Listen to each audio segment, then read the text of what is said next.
Olá, sejam todos mais uma vez muito bem-vindos ao Heavy Talk Underground, o canal secundário do Heavy Talk, mais um vídeo aí de uma parceria com o Mariucci Team Zine. A gente tem aqui como convidado hoje o Alessandro Kelvin. Como é que você tá? Tudo bem?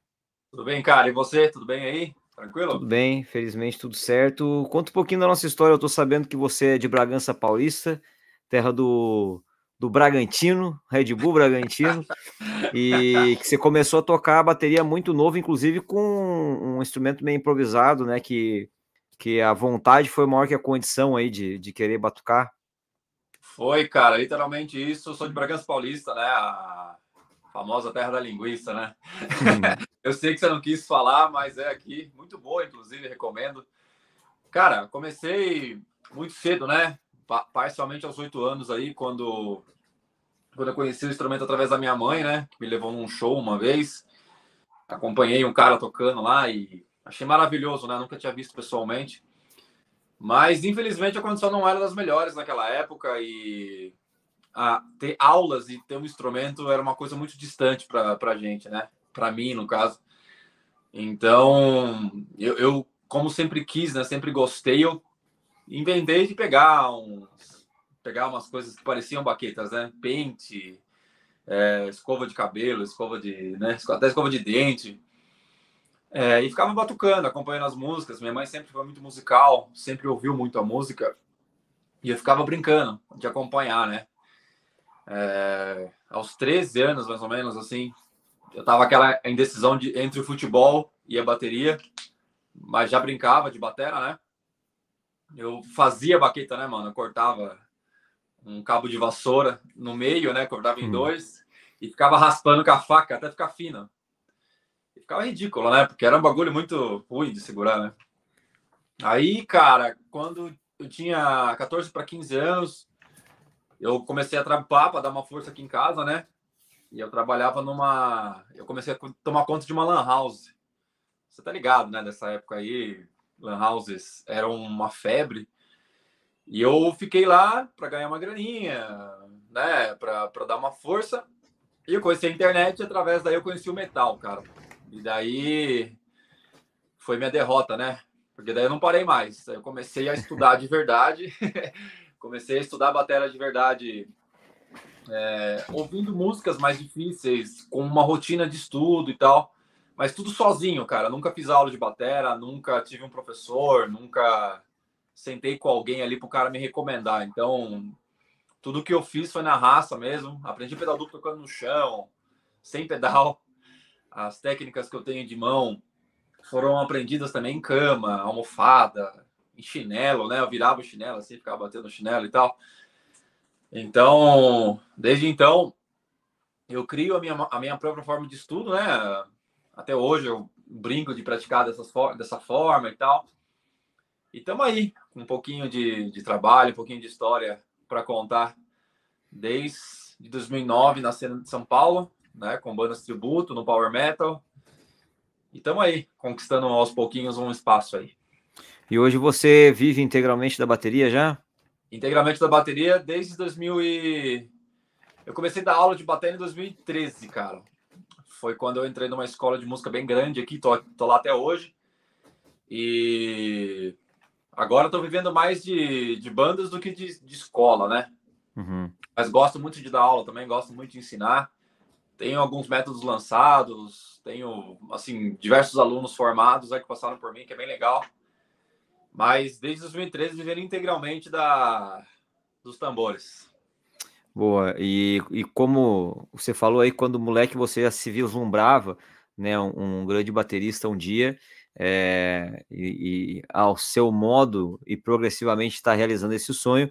Recentemente, você até tá com a camiseta aí, você participou do Xamanga, né, que é essa celebração do Mariucci Team, e substituindo lá o Aquiles Priester. Então, eu queria que você falasse um pouco como foi essa experiência de tocar num circo voador lotado, né? Que eu vi imagens do show e estava incrível lá.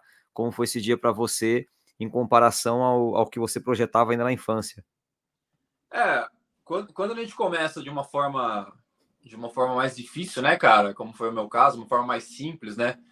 Você tem objetivos, mas você não bota muita fé que possa acontecer um dia, né? Você tem que ter muita persistência tem que ter muita fé, porque o que acontece? Para você chegar nesse nível é muito complexo, né?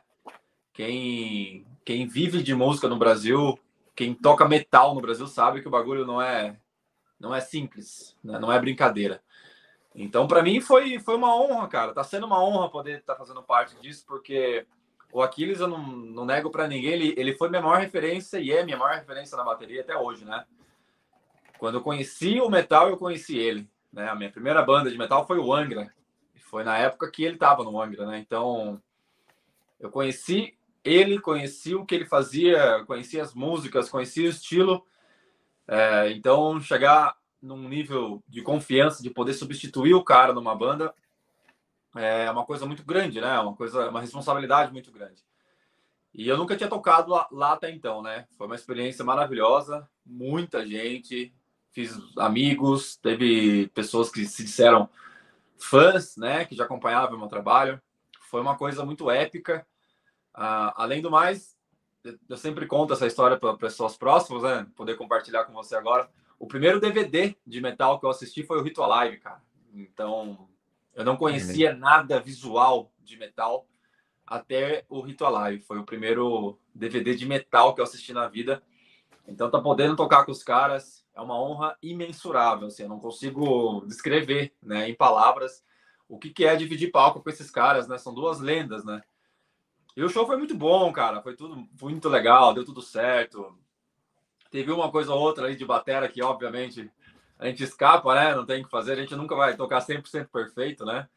Mas, no geral, assim, as pessoas, o time, a equipe, foi... Assim, não tenho nada para falar, nada para reclamar. Foi perfeito, uma experiência inesquecível, vamos dizer assim. E os tambores também já te levaram para conhecer alguns países, né, cara? Eu queria que você falasse um pouco dessa experiência. Eu vi que você tocou com o Northtail em algumas datas, agora no início do ano também. Foi. A gente fez uma turnê de 12, 13 shows na Europa. E eu conheci a Alemanha, França, Suíça e Inglaterra, né? Eu toquei com o Northtail nesses países. Foi uma experiência maravilhosa também. Esse ano está sendo muito legal porque está acontecendo muita coisa grande, né? Então, às vezes você nem terminou de sacar um, já vem outro. E a do Northtail foi muito legal, cara, porque eu sempre fui fã da banda, né, mano? Desde que lançou. O estilo do Northtail é um estilo de power metal que eu amo, assim, que eu ponho para ouvir, né? Na playlist mesmo. E quando aconteceu de entrar, não sei se foi coincidência ou se foi um cruze de caminhos ali entre eu e o Bill. Mas o Bill participou de um show com a Firewing, que eu toquei com a Firewing abrindo pro Xamangra, lá na festa da firma no começo do ano. Que inclusive eu ganhei o segundo lugar da coluna de maestro. E nesse dia não, um dia antes, quando o Bill chegou no Brasil para fazer o show, eu conheci ele, né? Finalmente, a gente estava sentado na casa do guitarrista e tal, que a gente ia dormir lá. E a gente estava falando sobre discos, falando sobre coisas, assuntos. E eu tinha dito que eu gostava muito da banda dele e que eu sabia tocar algumas músicas, inclusive, né? Do Eternal Flame. E ele falou que isso era uma coisa boa, porque ele estava tendo problema com bateras e tal. Não me explicou detalhes, mas ele me disse que estava com problemas. E aconteceu uma coisa engraçada, que a gente foi pro estúdio ensaiar, passar as músicas com ele. E ele falou assim, você sabe tocar uma música mesmo? Toca então na minha frente, quero ver. Aí eu gelei, né? Porque eu não sabia, não lembrava de nenhuma, né? Naquela hora, não tinha nenhuma música pronta na cabeça, né? Aí eu fiz uma coisa pior ainda, eu peguei e falei para ele assim, então escolhe você uma música que eu, em 5 minutos, o que eu conseguir tirar dela aqui, eu toco na sua frente. E faltava 10 minutos para começar o ensaio. Aí ele escolheu uma música, eu lembro que música que era, Future Calls, que foi gravada com o Kai Hansen e o Tim Hansen também. E eu tirei, tipo, até a metade do solo, assim, ele gostou, tal, não falou, assim, nada esplendoroso, né, mas ele aparentemente achou legal.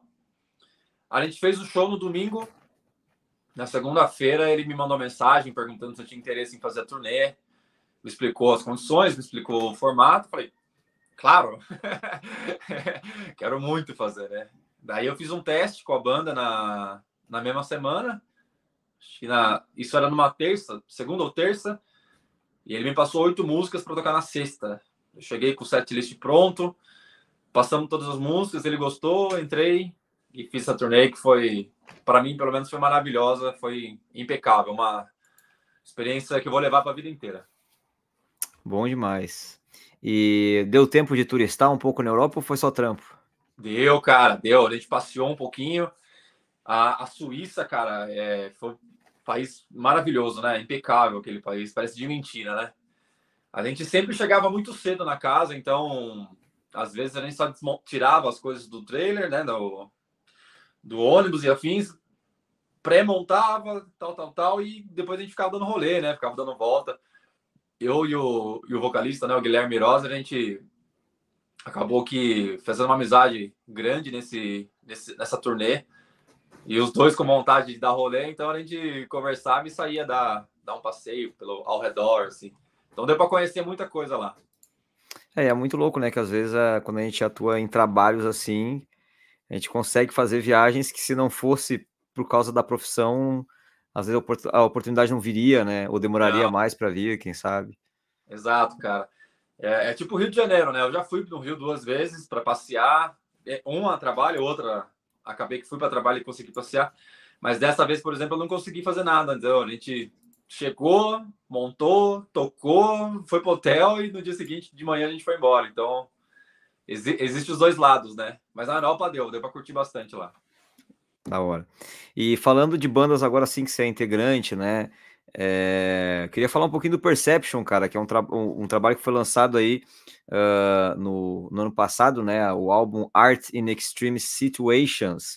Yes. Queria que você falasse da sua chegada até o Perception, que é uma banda que eu acho que deveria ter uma visibilidade maior do que está tendo por enquanto, né? Eu acho que já dentro da sonoridade, do profissionalismo que se espera, da qualidade criativa, já figura aí numa série A do metal nacional, né? E eu espero que a galera tenha atenção em ouvir esse trabalho. Obrigado, Ana, obrigado. Cara, o meu contato com o Perception o primeiro contato foi em 2018.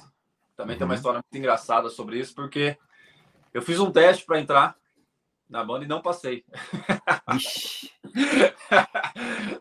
Eu fiz um teste e eu não tinha experiência em tocar com o clique ainda, né? Eu sabia tocar com o clique, mas não tinha experiência em tocar ao vivo, com banda e tal. Era novo nessa parte. Então, cara, não dava certo, né? Porque o Perception é um show do começo ao fim no clique, né? Então tinha coisa que eu não conseguia, ficava bem bosta, né? E não acabou que não rolando. Aí foi um momento de muita frustração na minha vida, né? Aí, cara, eu comecei a estudar o triplo que eu já estudava e tudo com metrônomo. Tudo. Eu andava de bike, como eu faço hoje, corrida, bicicleta, caminhada. Eu fazia com metrônomo, cara. Eu fazia correndo e caminhando no clique, ouvindo música no clique, ouvindo música batendo palma, assim. Porque eu falei, cara, é a única coisa que eu faço da vida, mano. Eu não tenho curso do Senai, eu não tenho faculdade. Falei, eu não posso ser ruim na única coisa que eu faço da vida, velho. Em 2019 eu entrei no Avantasia Tributo Brasil. Sim. Que na cena de São Paulo é uma banda bem legal.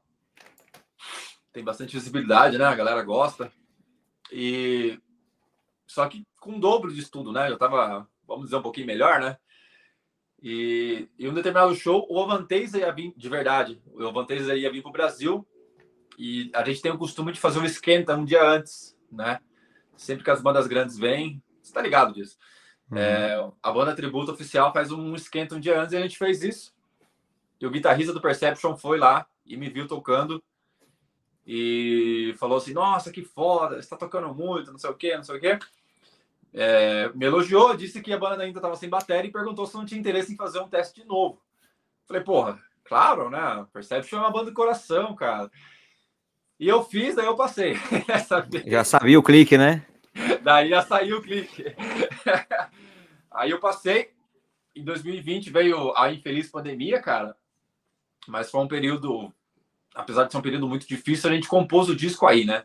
E se você prestar atenção no nome, nas músicas, a gente fala exatamente sobre isso, né? Fazer arte em situações extremas, né, cara? Então, esse disco foi meio que composto na pandemia, né?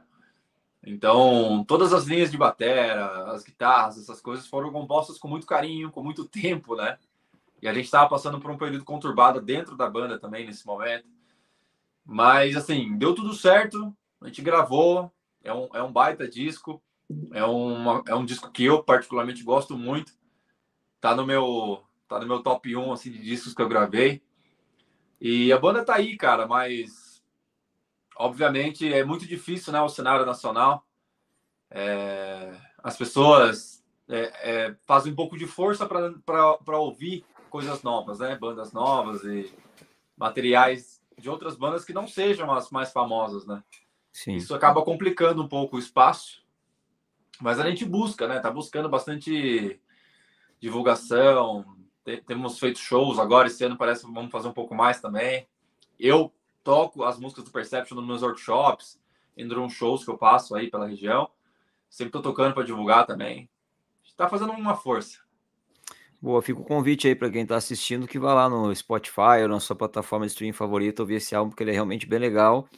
E eu torço aí para se rolar um outro Xamanga aí que comporte mais bandas, como foi aquele da Áudio, pô, traz o Perception aí para tocar, cara, ia ser maneiro também, é uma banda que eu quero muito ver ao vivo.